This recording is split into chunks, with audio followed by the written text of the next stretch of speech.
Mm. Hi, everybody, and welcome to the Cultural Studies podcast. My name is Toby Miller, and my guest today is. Laura Gutiérrez, and I am a lecturer in criminology at the University of Liverpool.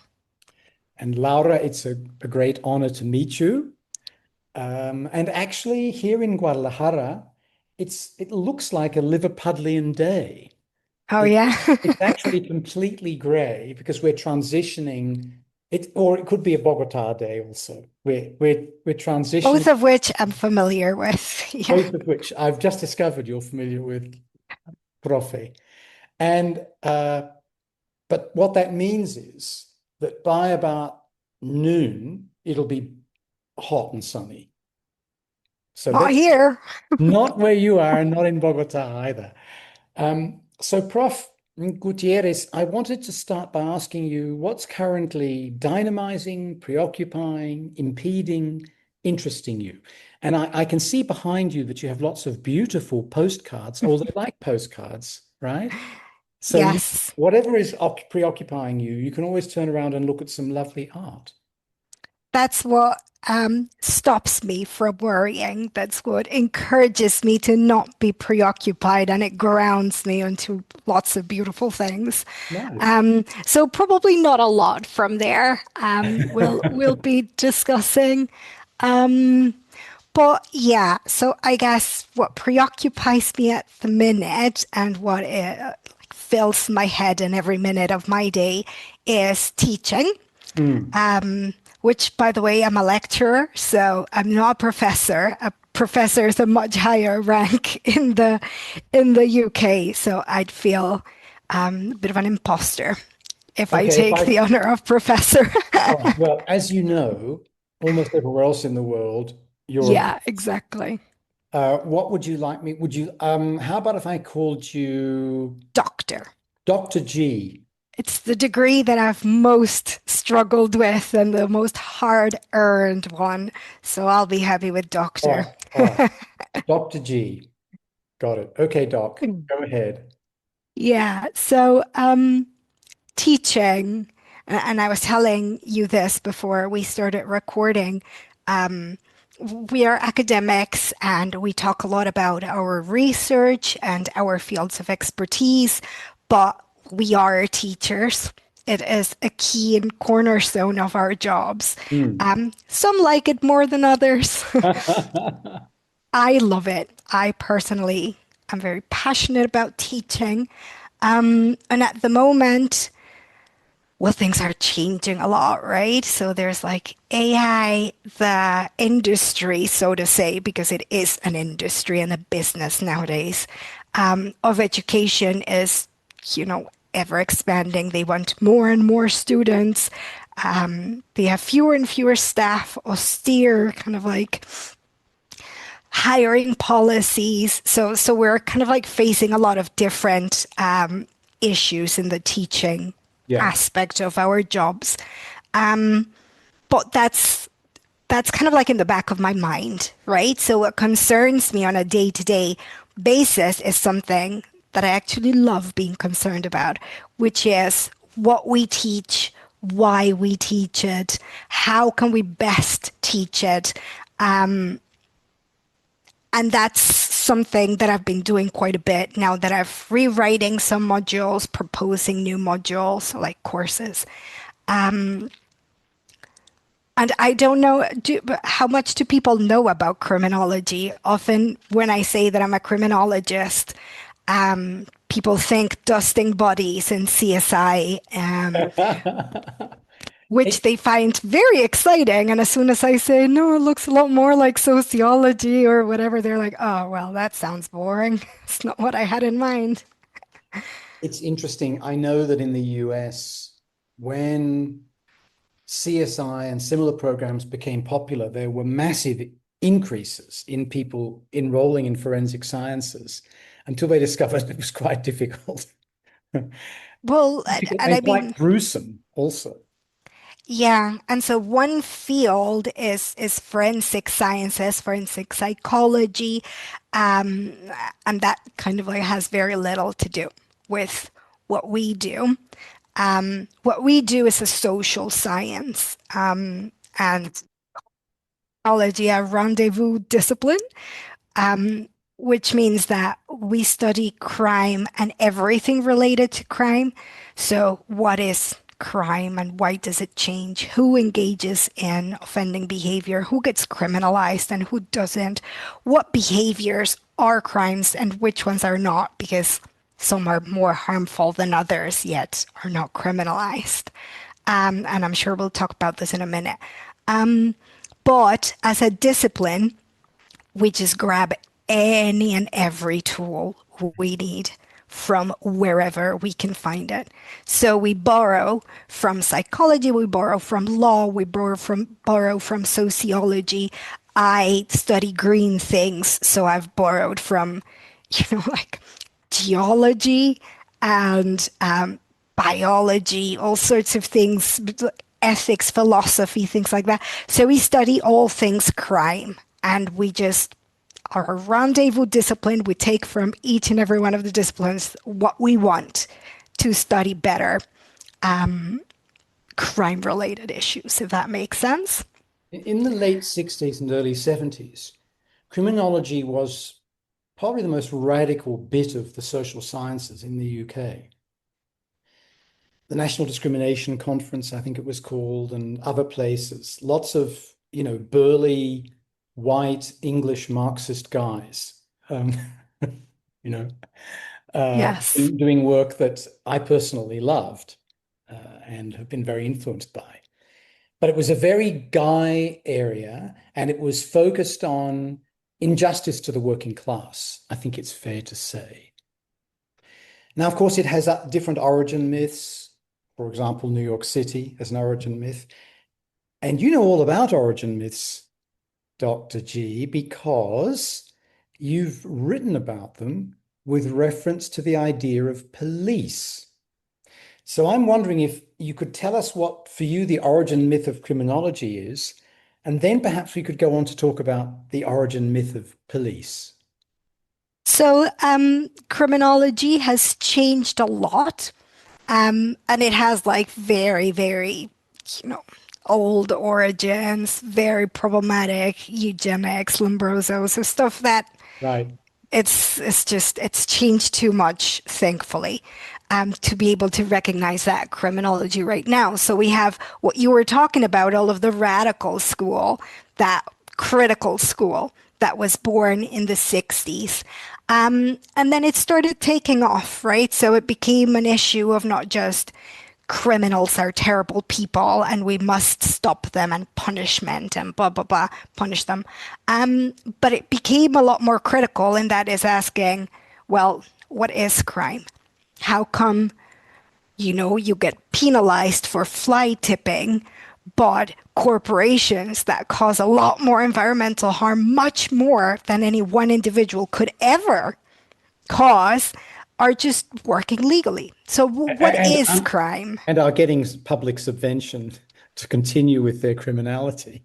Exactly. So, it's all of these questions that are not kind of like from the administrative point of view. So, what governments and states would like to know, which is how do we catch all the bad guys and keep them off the streets? But more radical thinking about, well, what does the notion of crime and rule breaking tell us about society, about power dynamics, about inequalities? And that's kind of like what it looks a lot more right now. So we would like to think of ourselves as critical, because we are, in that we are different from that kind of like managerial Mm. government perspective, state perspective. But the truth is that the biggest criminology journals are all quite critical. So we've become a bit mainstream, which is good by and large. And I don't know if I'm going to get crucified for this, but by and large, us critical criminologists are big within the discipline, which is great because we are hired in places, we are allowed to teach, we're allowed to bring forth all of these perspectives. So that's kind of how criminology has evolved. It's evolved from the Anglo speaking world. It's a very northern discipline. It Mm. suffers from the ailments of many other disciplines in that it's produced knowledge that it has deemed, objective Universal. and replicable and kind of like universal theorizing, yes. Which, is a problem that we suffer all throughout, academia and these epistemological kind of like biases that are quite oppressive. So that remains. There's now a move towards a bit of decolonization and more like Southern criminology and stuff like that. But by and large, we can say that it's still very Northern focused. And when you talk about like all of these white British men, of course they remain prominent because that is also the nature of the world we live in, exactly. But my students. So we have large cohorts. Right now, I have a criminological theories module with about 170 odd students, and the overwhelming majority of them are women. But like when I'm telling you, the overwhelming majority is like 80% plus. Like I have whole seminars where it's just women. Now, I don't know if it's 80% plus, but it is like the largest portion of our students in criminology are women. So things have been changing. And I am happy to say that since what I was telling you about kind of like critical criminology becoming quite mainstream, that's meant that we've had a bit more space to dedicate to very critical criminology. So like abolitionist theories, and all sorts of things that perhaps a few decades ago would have been absolutely unthinkable. So that's more or less where we're at. So would Angela Davis be somebody that you guys would read in terms of abolitionism? Ah, is she There the she one? is in the back. Yeah. A wonderful talk I went to from Angela Davis. Yes, we do. Hmm. Yeah, we read her, and we have a one of our core modules Hmm. is on prisons, and that's a very important question that goes throughout it. And we also have a first year course that when we ask what is crime, we talk about what is punishment in prisons and all of that, and they are important questions because they seem so unimaginable. Like, but what do you want to us like for us to close all of the prisons and then everyone's out running around committing crimes and doing this and that? And it's like, no, wait a second. There's people who have thought about this very thoroughly in a way that is very well reasoned, and we're going to help you go through those Hmm. analytical steps so that you can see how there could be a way towards that. Whether you want it or not, that's another thing, but give it, thoughtful consideration and not just dismiss it. So that's what we try to do when it comes to abolitionism and kind of like more quote unquote radical ideas about criminology. That's certainly taking it beyond what Jock and Laurie and Ian, all those guy first names would have thought about. Quite the assortment you had there. Very different So, one. uh, police, the concept of police, what is it? Where does it come from? Why is 1891 matter but shouldn't matter? Tell us Yeah. all about it. Policia. So I guess I would have to start this conversation with a little like preamble about um, how horrific it was to look into the police as a subject of study, so to say. I've sworn off it. I'll have you know. It was very traumatic research, Oh, um, and it is interesting because you realize how in these situations when you're in the field and feeling kind of like the pressure that is inhabiting both your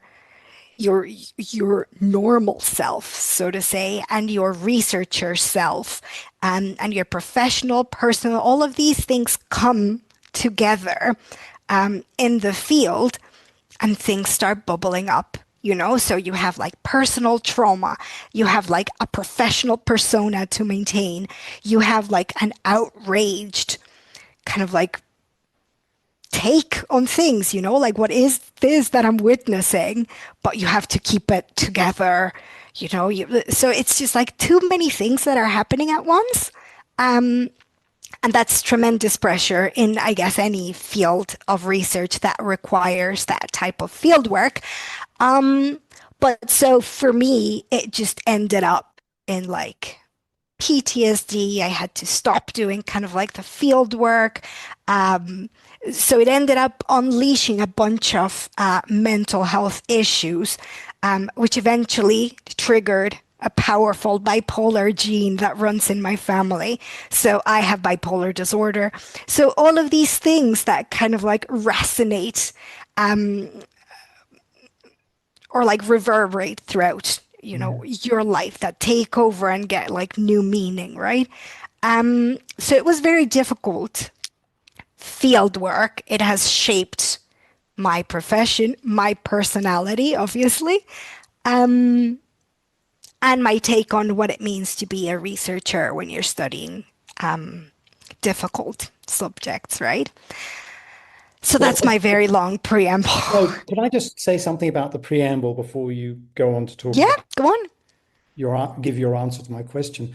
I very much appreciate your sharing with us part of that very traumatic story because it's frequently the case that there is a rather seamless version of research given by and to scholars.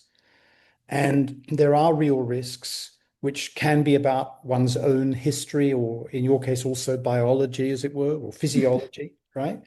But genetics. But there can also be events that simply happen in the course of field work. If you're doing ethnography, especially obviously, that set off awful experiences, as well as positive and powerfully good ones. So I deeply appreciate your sharing that with us as a preamble because I think it's incredibly valuable. Just yesterday, I recorded an episode with Robin Means Coleman, where Robin was talking about how to go from one project to another in what she thought was a slightly lumpen, obvious way, but I found incredibly helpful. And suddenly it made me realize how I can get more done. So I think that taking the time to explain those things and the sorts of drawbacks or speed bumps that one may encounter that can be profound, per your instance, is really, really useful. So many thanks. Yeah, it's a topic that I'm very passionate about, because of a couple of reasons. One of them is that usually, and I guess you see this in the field of medicine and like medical training at all, a lot, which is there's these horrible conditions and we all go through them, and like we're interns and we're working like 48 hours and we don't sleep, and like all of this stuff that is part of the training and is not questioned, and it just, you churn out the same style of hard and brutal education that people go through. And there's something, I guess, a bit similar, obviously, in a different way. But when we bring in PhD students, like doing a PhD is difficult. It's isolating, it's challenging, it's long drawn. It just, stirs up a lot of stuff. And we kind of just accept that, that's what a PhD is. And it's hard. And we send people, so like students who study anthropology or criminology or, all these things, we just send them off because that's what we do. And they do field work in isolated places. They do field work in conditions that, are quite dangerous physically and mentally. And there's not enough talk of, okay, what does this mean? Do we need not just like the official ethics approval and that's it? Do we need what I called at some point in something I wrote, like a decolonial imagination, right? So like doing police studies in the UK is not the same as doing police studies in Colombia, right? But and that should be pretty obvious, but as a PhD student, you kind of don't quite realize that. So it's a way of so on that side of like decolonizing the imagination in the hopes of making things safer for PhD students. And then on the other hand is the fact that we just need to talk about mental health, and we need to talk about um, like the whole of our research persona, I guess. And I don't mean everyone disclosing all of the things, even like when they don't want to and whatever. But research, like most jobs, like nowadays, everything is quite difficult for the person, right? Obviously, for some more than others and everything. But presenting yourself in a way that is honest about some of the struggles is Mm. helpful for others not to be isolated. And in my case, I find it therapeutic. So I guess that's the two things that I find. So you mentioned Colombia, you mentioned police. Let's go to 1891. Yes. So what's interesting about the history of the police as an institution and police and policing as a more general kind of like concept was written not from a historical perspective. So historians did not go and look at the happenings, say like, or the legislation that gave that resulted in an institution. They didn't look at like the different, even things like newspaper articles, policies, just things that could help you historicize in a more, I don't want to say professional way because that's a problematic way of putting it, but they were that story was written from like as an institutional myth for the institution, right? So we want neat, clear little histories, little stories, especially when we're talking about institutions that require a lot of buy-in from people, not just everyone, but police officers themselves. Same with the military, like all of these jobs that need, you're part of this amazing institution, right? And that needs a little story that will want you be part of it. So what happened then is that there was like a cursory glance at some of the legislation that mentioned police, so policia, and then they kind of like cobbled together some things, but the real story and narrative was about, a foundational myth. And these were our forefathers, and these were the steps that brought us to this place, and blah, blah. And then kind of like we move on to more recent history. So what I did then, interestingly, because I had to stop my field work, then I had to find another angle, right? I need to go find something somewhere else. And that's something I found in the history of the police. So I started looking through a bunch of legislation and realized that myth was wrong, that some of the things did just not add up. And so the narrative was, well, before the police became an institution, people didn't really know what the police were as an institution. Therefore, they embedded some of the jobs and some of the roles in other bits of legislation, but they didn't give the police kind of like a founding document or piece of legislation because they just didn't know what was what, Ah, which is interesting because yeah, it is not how things work. No, you don't understand how they understood police, right? It's not that they didn't understand. They had an idea of what police was. The point is that you don't get it. So you're doing things backwards, right? So what I went and did was to try and unearth the meaning of policia from those texts. And that what becomes apparent is that policia went beyond an institution that has some people who police, the enforcement of certain rules, right? It was something much more wide encompassing that covered from things like, yeah, catching people who break the law, but they also had kind of like city council duties. So go and see how we can fill this pothole and make sure that the ways in the market were not skewed, so people weren't cheating each other. To also, policia meant keeping things tidy.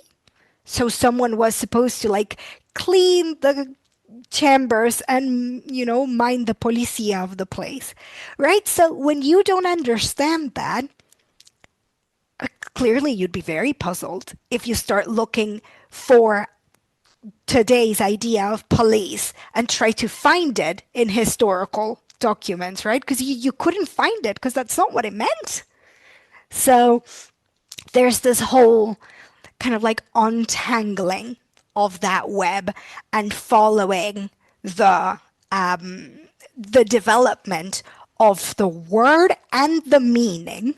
So that's like diachronic linguistics with a thick layer of sociological analysis, I guess, and criminological analysis, history of institutions, Mm. um, in order to put together like a more accurate timeline Understand. And of the this Colombian also, police. I guess, relates to some of the work that was done by Michel Foucault and his students, like Jacques D'Angelo, The Policing of Families, where one understands police as, in a sense, to do with the organization of space and the endowment of the population with capacities that are, in part, not just about their education or their health, but literally how physical space is managed.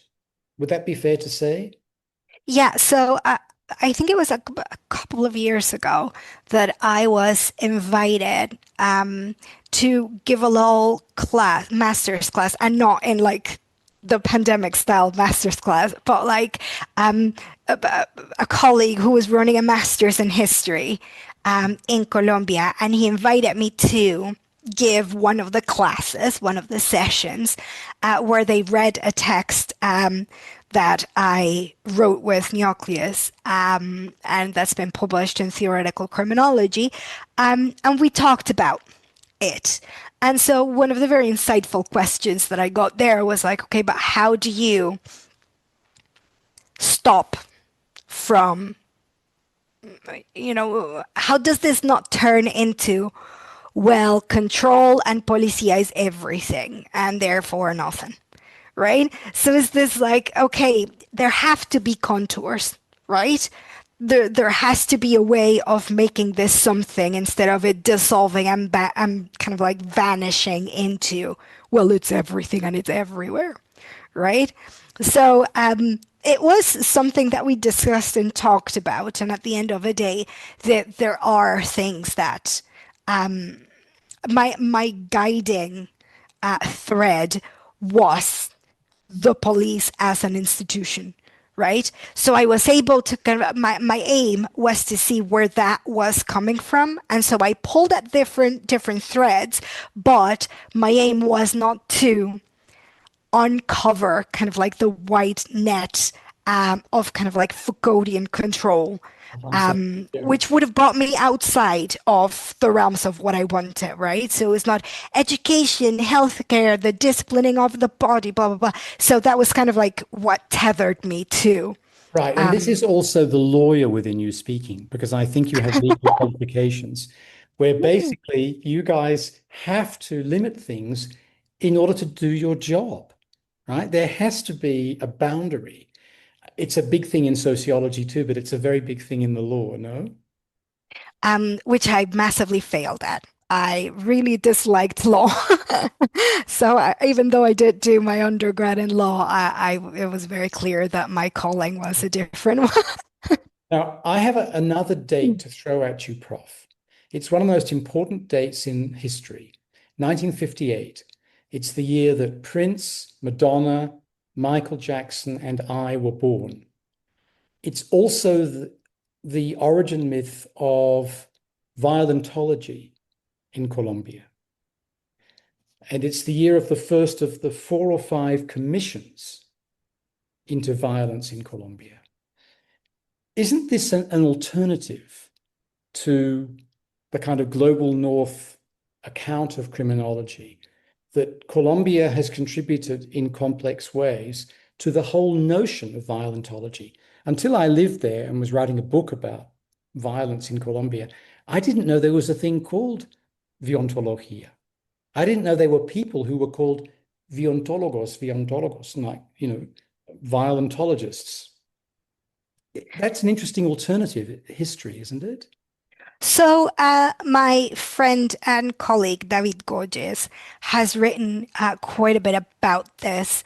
The idea of like, where is criminology if we don't look at it just from, the Anglo-European Mm, perspective. So, what is that history that goes beyond those borders? And in fact, Latin America was big was big. And if you look for criminology and criminological topics, concerns, theoretical musings, academic questions, Latin America was very big. Rosa del Olmo is a person uh, who had big and important questions that we still work with nowadays. Is just that that they're not part of the canon, right? And that's the problem. That when it's not canon, it doesn't exist, so to say. And that is, for instance, a question that I deal with a lot in my attempt to put together a criminological theories core module, right? Like what goes in, what stays out, what is the knowledge that counts, right? Because there is a lot to be said about criminology that isn't called so, that wasn't called criminology. And this is particularly true, say, for green criminology. There's lots of places where you can find green criminology before it was called that, right? So it's like, where are our epistemological boundaries? What do we regard as valid thought? And once you try to question those boundaries, you'll find other contributions that have been happening for a very long time, including violentología, um, outside that canon, right? Could you now, I'm going to say prof, but I'm not allowed to, sorry. That's all right. Doctora G, por favor, to take us deeply into green criminology and specifically your own work. Yes. So I have to say that's my one true love. This is the work that I love. Um, and I've always been so like before I did my PhD on police, and I also did a master's on police stuff. I did a master's on global criminology, and in there I looked at gold mining and state corporate crime. Harm, because it's not always crime, right? Which is the one of the key things about it, right?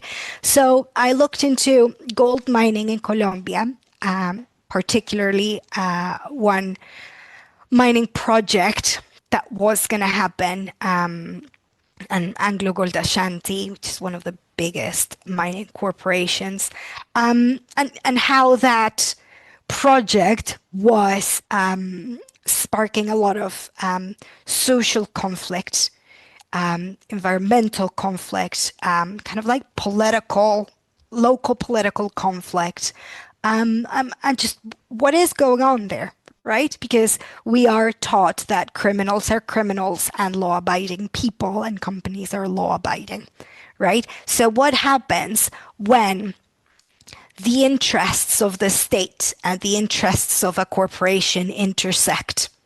What happens is that they become very invested in doing whatever it is that they want to do, no matter who or what gets in the way, right? And this happens a lot in the extractive industries. And one of the things that fascinated me most about it, so I did it like in layers, right? So I studied the local conflict and the dynamics there, but I also zoomed out into political economy, and obviously that brought me straight to kind of like the neoliberalization of whole economies, that happened as a very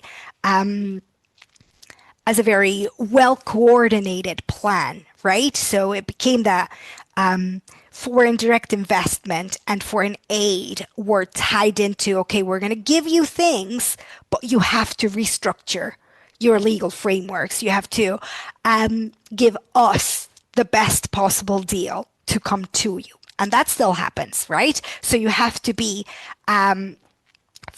corporate friendly, right?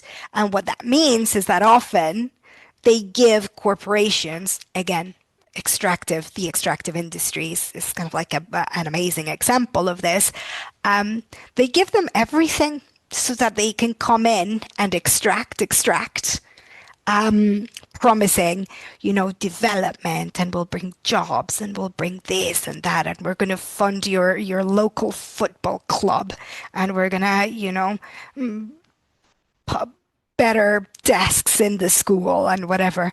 And then at the end of the day, the state wins. Mostly, I have found that a lot of the times with royalties and tax exemptions and all of this, they end up in the red.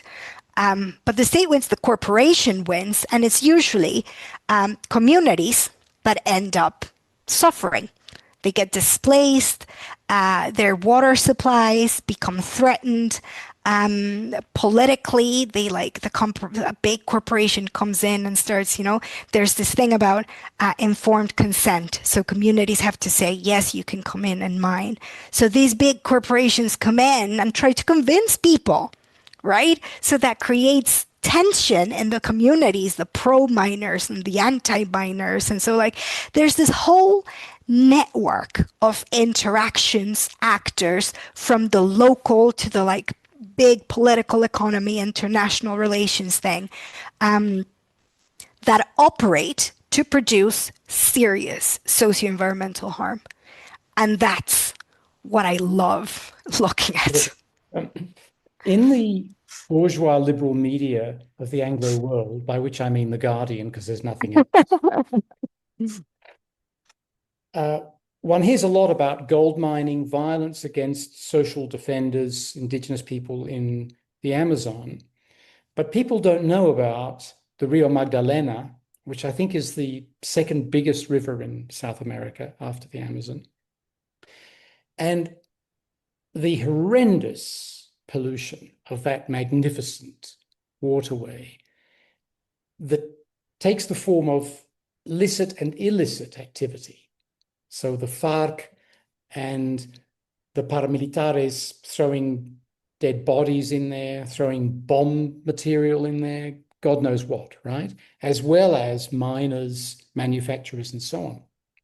One of the interesting things going on, not necessarily from the left, but actually from some governments, is the desire to remake the Magdalena so it becomes like the Thames or the Seine or any of the great accessible rivers of European cities.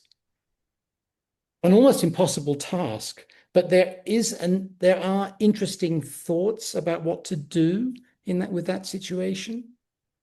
Um, I'm going to do something that diplomats and politicians do, which is I'll take some information from what you just told me, run with it, and talk about what I want to talk about from that from that question, which is the issue about who pollutes, for example, Mm. right? And the idea that, we can say, oh, it's only big corporations, or it's only illegal armed groups, or actually it's like these small communities that are using dirty, dirty technology to be able to get these things, right? Truth is, it's a complex combination. And one of the things that is very, very concerning right now.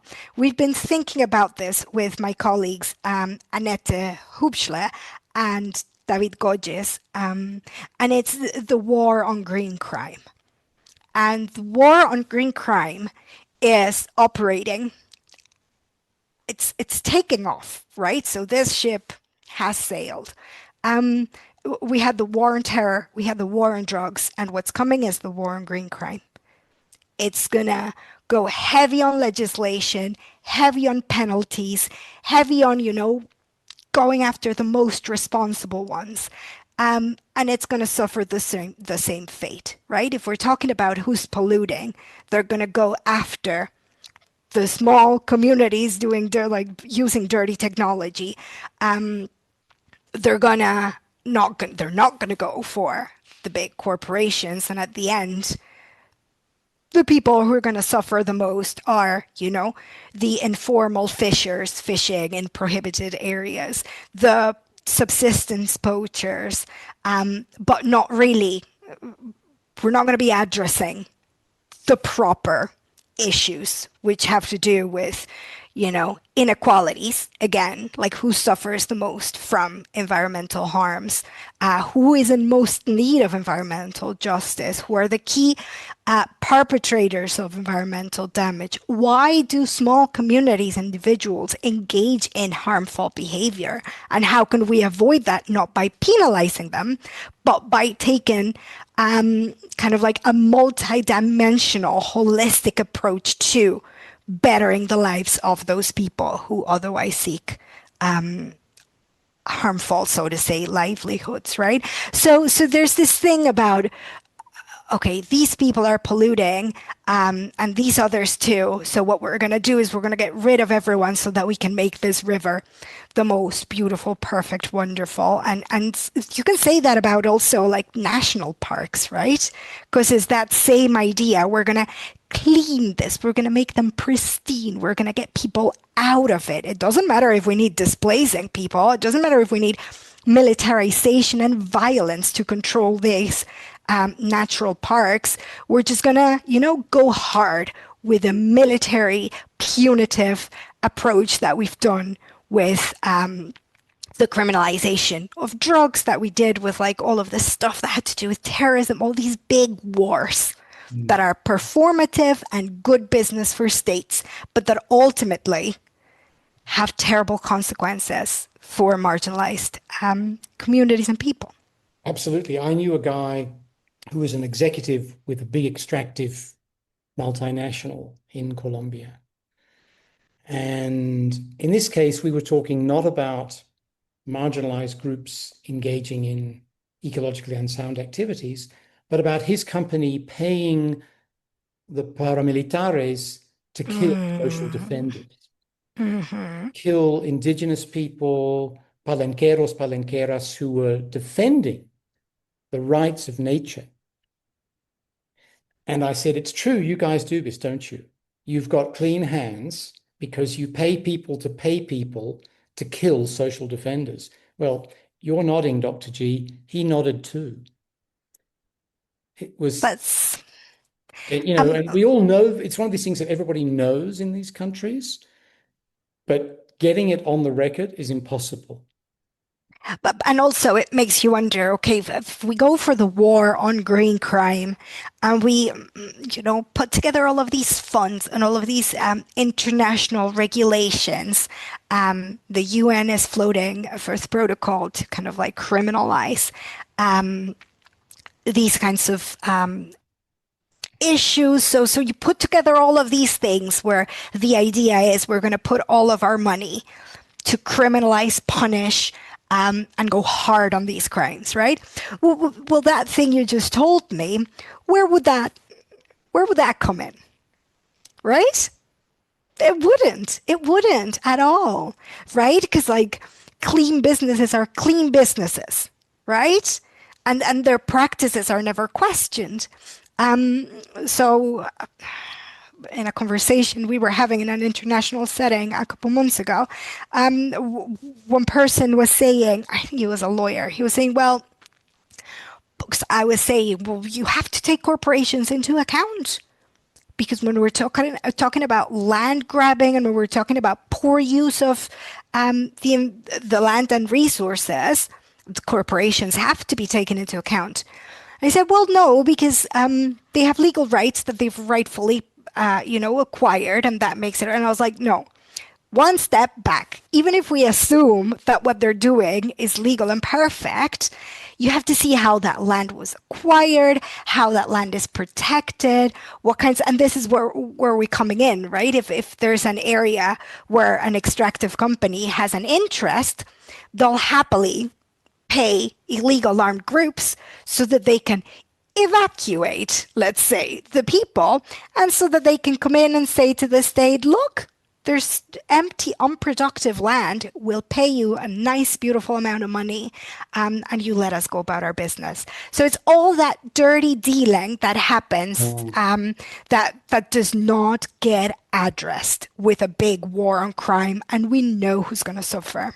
And this takes us all the way back to Hegel and the philosophical justifications for colonialism. Well, we've arrived in these places. They don't have buildings. They're itinerant. They don't destroy in order to create, and they don't leave semiotic marks. So it's ours. It's ours. Now, how they rationalized this in Latin America, where there were huge buildings and lots of semiotic marks, is mysterious. But nevertheless, that doctrine still lives on. Prof, I'd love to get your thoughts on that. And also, as a last question, once you've responded to that, tell me about the European eel. It is fascinating. But I'll tell you a little bit about the question you just asked, and is that yes, that is absolutely true. We also find very, very problematic ways of conservation, very problematic ideologies about conservation. Um, and the idea of pristine nature is it's the cornerstone of problematic thinking, right? And that's one of the logic that stands behind a lot of national parks, like the big ones in Africa, for example. And this idea also, I think, is like 30 30 by 2030 or something like that, which is like by 2030, 30% of the land of the world is going to be protected, which, by the way, it's gimmicky. Like nobody said that we needed 30% or that it had to be by 3030. That's like gimmicky and non-scientific and blah, blah, blah. Anyway, the idea that we need pristine areas that are not intervened by humans because we are unable to not ruin everything we touch. The idea that we can't be let in, we need to let these spaces recover. Well, it's horrific because A, those places need to be militarized to be protected. The people who live there have to be displaced. All of these things. But also, it promotes the idea that we can't and nobody has ever been able to live in harmony with nature. And that immediately erases the lives and livelihoods of societies that have, for centuries and since the start of humanity, lived in harmony with nature. So it is not that humanity is the problem, it's our way of living and relating to nature, especially that separation of humans from nature, right? Like not understanding humans as animals and as nature. But so this idea that promotes conservation from a place of segregation is really problematic. So we have on the one hand what you were saying about, well, there's nothing here. We will just come and conquer, to the other side of toxic kind of like ideas about conservation, which is nobody can be here. That's the only way forward, which of course brings about a lot of inequalities and violence towards vulnerable populations that may otherwise live there. Exactly. Beautifully put, Prof. Sorry, Doctor. That's okay. It's become difficult. It's all right. You can call me Prof. On to the European eel. Yes. So that was a fascinating bit of research I did with my wonderful, wonderful ex-boss, who I love, Rosaline Duffy, who's written amazing things about militarization and conservation. Um, so we were looking at kind of like the non the okay, let me put it this way. So we're looking at endangered species and how we think or don't think about them.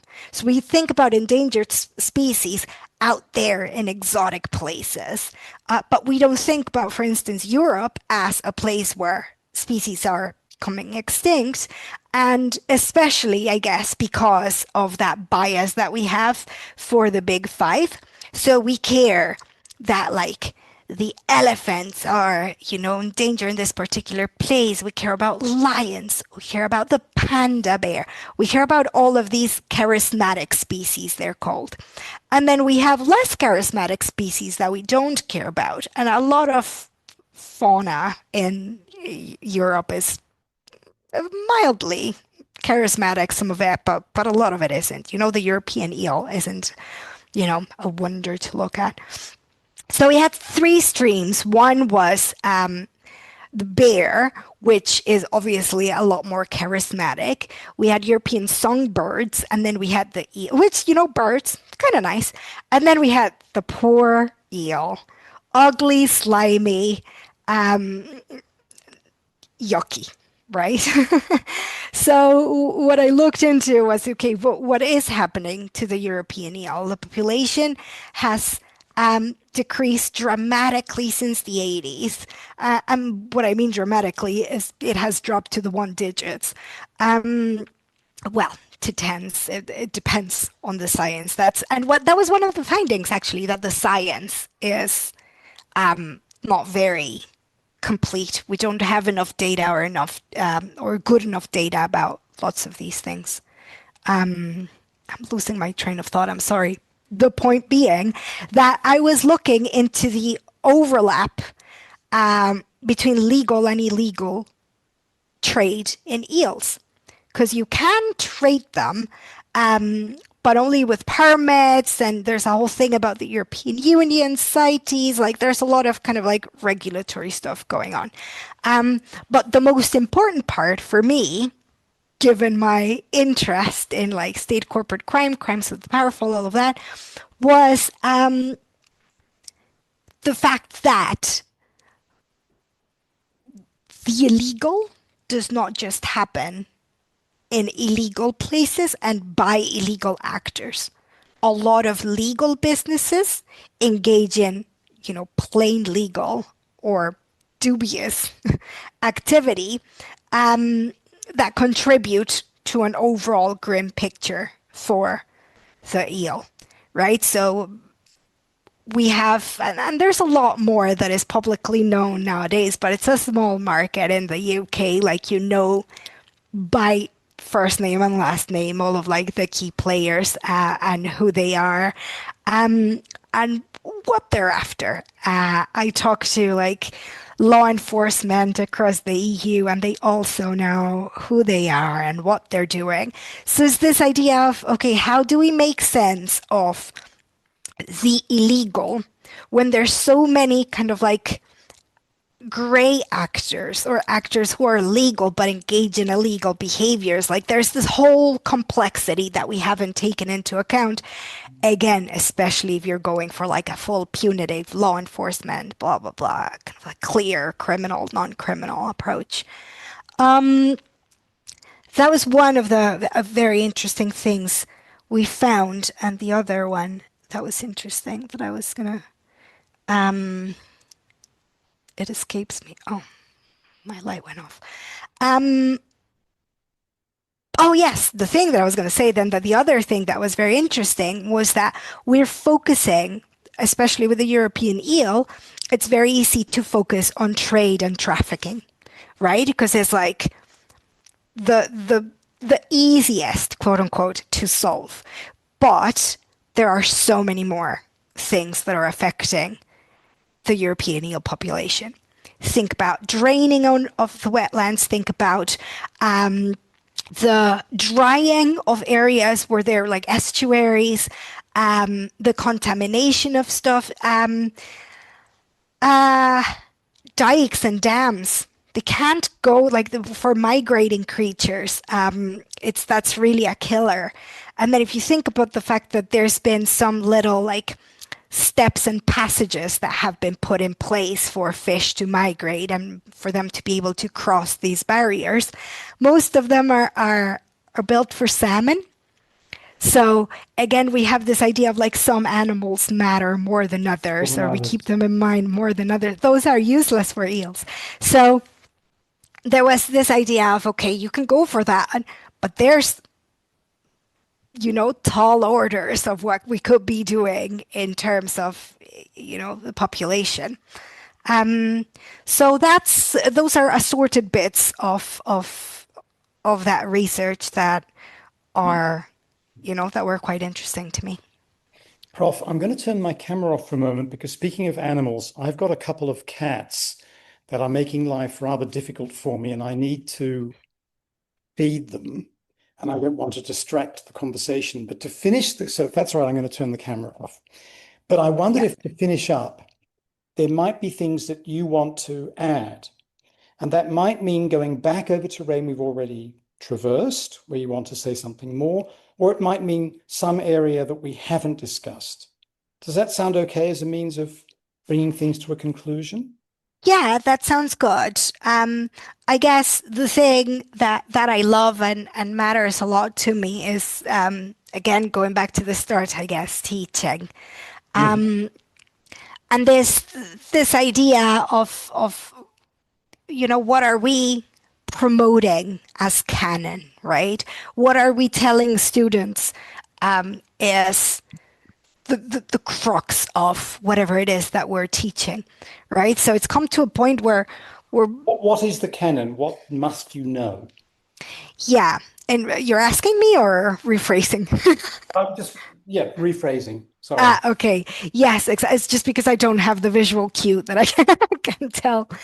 Um, so, do you want to go for way back when, Lombroso said all of these problematic things? And then in second wave feminism, there were advances, but they were having all of these gaps of like knowledge and understanding. And then, so you spend a whole semester talking about the things that we kind of knew but got wrong and the things that we had not looked into. Or are you going to look into things that are more relevant, more recent, and very importantly, that you can shine a light on the wider problem. So what we were talking about of like, why has everything been developed in the North, what we count as canon, right? So I will not have a session on Lombroso. I will have a perspective that we're going to look into is Southern criminology. So what can you do within a semester Hmm. to make things, to have things evolve, right? What do I want for criminologists to be doing in 10 years' time, right? And so that makes you, well, reconsider what you were taught. It leads you to tough battles with like subject benchmarks that have to be met for our program to be like, accepted upon review. But also what you want to fight for and put in there. And so one of the things that is really important to me is that for us to update, of course, according to what we think is important, because we're all standing from our own place of interest, right? So for me, as green criminology, decolonial criminology, we have like gender theories, all of these things. But also this year, we're doing digital criminology as one of the key perspectives. And I've spent the last 2 weeks learning about something that I've no idea about. So it also pushes you.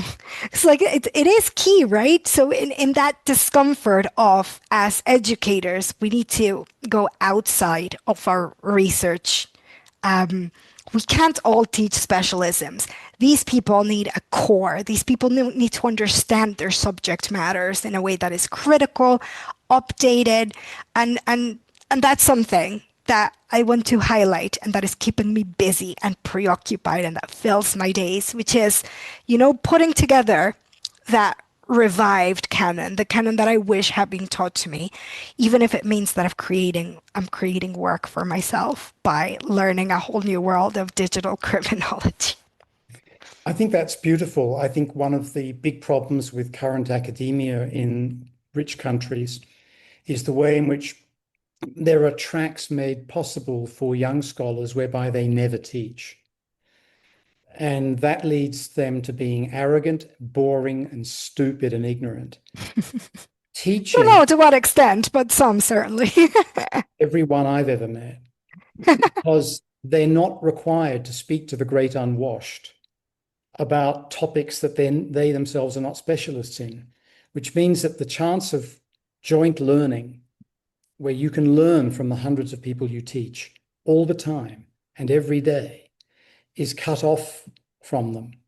And so their scholarship suffers. It becomes narrower and narrower and narrower and more arrogant. So Yeah, I applaud you for your commitment, but I'd also say there are real benefits to that because it means that the perspective that you can bring to bear on what you're studying yourself can be enriched. yeah, yeah. And it is part of your responsibility, right? Like, yeah, I'm not Gen Z. I interact with technology differently, and this is the world that we are, that they will need to deal with. So it is only fair like for us to take that responsibility seriously. And if we're serious about giving students the tools to deal with the future, then it requires for us to become a bit updated with the future, even if it means learning about stuff that truly I have, I'm struggling to comprehend. I used to say, try to be 1 week ahead of the students. Now I say, try to be no more than a month behind them. Exactly. When I say Yeah, try, I makes don't mean it's an sense. instruction to others, I mean as an instruction to myself. Yeah, yeah, yeah, yeah. So, I Dr. get that. Laura, thank you so much for being so generous with your thoughts, your time, your experiences, your recommendations, and your research. It's really been fantastic. Oh, you're very welcome. And yeah, if for anyone that's listening to this, all things mental health and teaching, research safety, green criminology, not police. Don't contact me about the police. That's I've sworn off that. But anything else that you've heard me talk about in this episode, I'm very happy to discuss, share. Yeah. So thank you so, so much for having me. This has been delightful, a real pleasure.